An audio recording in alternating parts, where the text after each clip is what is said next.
Kadangkala saya berpikir begini, bagaimana jemaat akan berubah kalau pendeta saja tidak berubah? Terutama saudara yang Tuhan proses sama kami itu masalah apa? Emosi. Luar biasa ya. Kalau kita sudah marah, kadangkala kata-kata kotor itu bisa keluar dari mulut kita. Padahal sesuatu yang kotor itu tidak diperkenankan oleh Tuhan. Iya kan? Coba. Kalau kita sudah marahnya luar biasa, aduh, kadangkala ini mulut ini nggak bisa terkendalikan. Sedangkan firman Tuhan katakan, menurut ucapanmu engkau akan dibenarkan, menurut ucapanmu juga engkau akan dihukum. Perkataan itu mengandung kuasa. Nah, kalau kita sudah emosi, kata-kata binatang aja keluar dari lidah kita, maka jadilah orang itu seperti binatang. Betul nggak? Misalnya kita bilang begini, dasar kamu anjing, dasar kamu babi. Nah, jadilah dia sifat seperti anjing, jadi sifat seperti babi. Nah, kita perkatakan iya kan? Karena Alkitab sudah bilang, menurut ucapanmu engkau akan dibenarkan, menurut ucapanmu juga engkau akan dihukum. Karena perkataan itu mengandung kuasa. Nah, jadi saya kadang-kala berpikir begini, Tuhan, bagaimana caranya saya bisa menahan emosi saya supaya kalau saya melihat mungkin ada aja kesalahan yang dibuat oleh suami atau anak, aduh, minta ampun. Tuhan bilang, boleh kamu marah, tapi marah di tempat tidur, berkata-kata sendiri aja. Tapi jangan sampai itu keluar dari mulut kita, perkataan-perkataan yang benar-benar bisa mengutuk orang lain. Iya toh? Nah, saudara, sekarang timbul pertanyaan, bolehkah kita marah? Mungkin menegur dosa, Pak, ya. Iya kan? Iya kan, Mak, ya. Mungkin seperti itu. Nah, saya kasih contoh begini, Tuhan Yesus ya. Pada waktu dia melihat orang-orang sedang berjualan di bait Allah, iya kan? Wow, betapa emosinya Tuhan, ya. Langsung saudara dia datang ke bait Allah, dia obrak-abrik semua jualan mereka. Dia bilang begini, rumah ini rumah doa, jangan kalian jadikan sarang penyamun. Oh, itu emosinya luar biasa, Pak. Yesus waktu itu emosi bukan emosi seperti kita bicara aja, enggak. Dia obrak-abrik semua yang mereka jual di dalam bait Allah. Nah, itu karena mereka melakukan ya jual beli di rumah kudusnya Tuhan. Itu dilarang oleh Tuhan. Ya, memang enak sekali saudara kalau kita merenungkan firman Tuhan itu di tengah malam. Itu lebih enak. Jadi Tuhan itu berbicara dalam roh kita. Saya bilang, Tuhan, tahun ini saya pingin sekali berubah. Saya mau pingin nahan emosi saya. Ya kan? Saya mau pingin sekali berubah, mau pingin tahan. Nah, kadang-kala saudara di saat saya mau komitmen. Nah, datang lagi suamiku mencengkelkan langsung. Aduh, minta ampun. Tapi mau pingin tahan, ya kan? Nah, kita ini pingin sekali berubah, saudara. Masa kita nggak berubah? Iya toh? Setiap hari kan Tuhan kasih kesempatan kita untuk berubah. Karena firman Tuhan katakan, selagi Tuhan memberikan kita kesempatan, ya, kita terus berjuang untuk berubah. Ya toh? Selagi masih diberikan kesempatan. Sebab kalau kita sudah mati, bagaimana lagi kita mau berubah? Tapi selagi nafas kita masih ada, kita berjuang untuk berubah. Amin. Ya. Jadi Pak Martin tadi katakan begini. Oke, boleh kita marah, tapi jangan sampai marah sampai matahari terbenam. Ada kan orang kalau marah berlarut-larut, ya toh?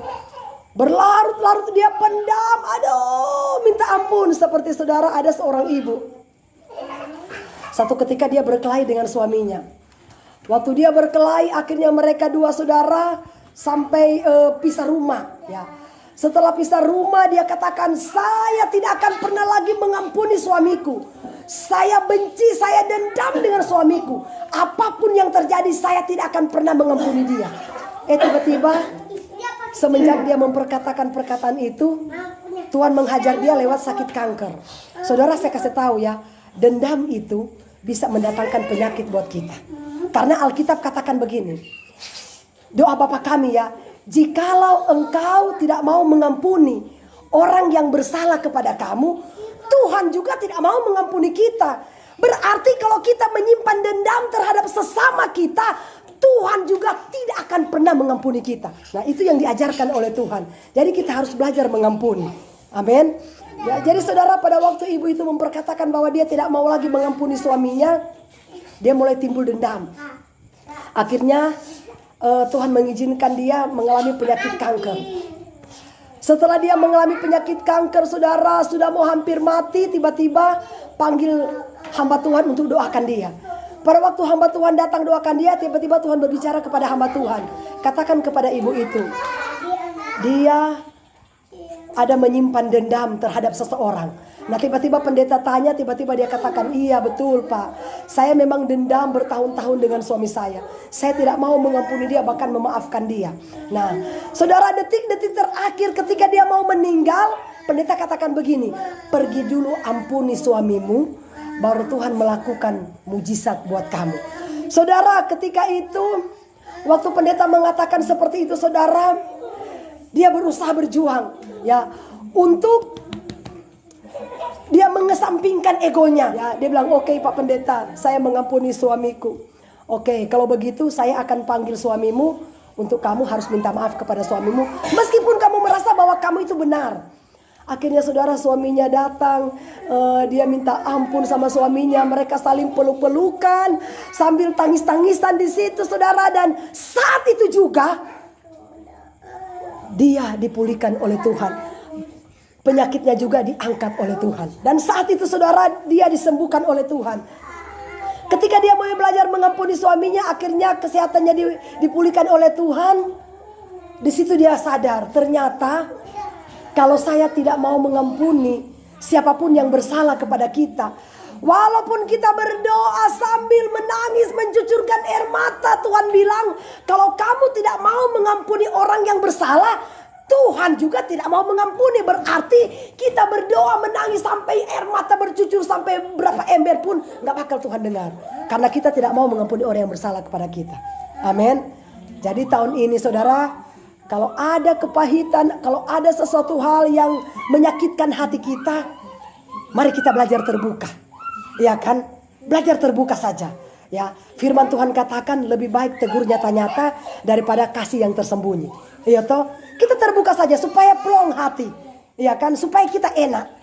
Nah, jadi di tahun 2023 kita memulai hidup baru, ya. Supaya apapun yang kita lakukan, ya apapun yang kita kerjakan, kita boleh merasakan bahwa Tuhan selalu bersama kita dan Tuhan campur tangan di dalam segala hal, setiap apapun yang kita kerjakan. Karena saya percaya saudara, firman Tuhan ini bukan kebetulan datang dalam hidup kita. Karena Alkitab katakan boleh kita marah, boleh. Tapi jangan sampai matahari terbenam atau jangan sampai kita berbuat dosa. Amin. Tuhan berkati.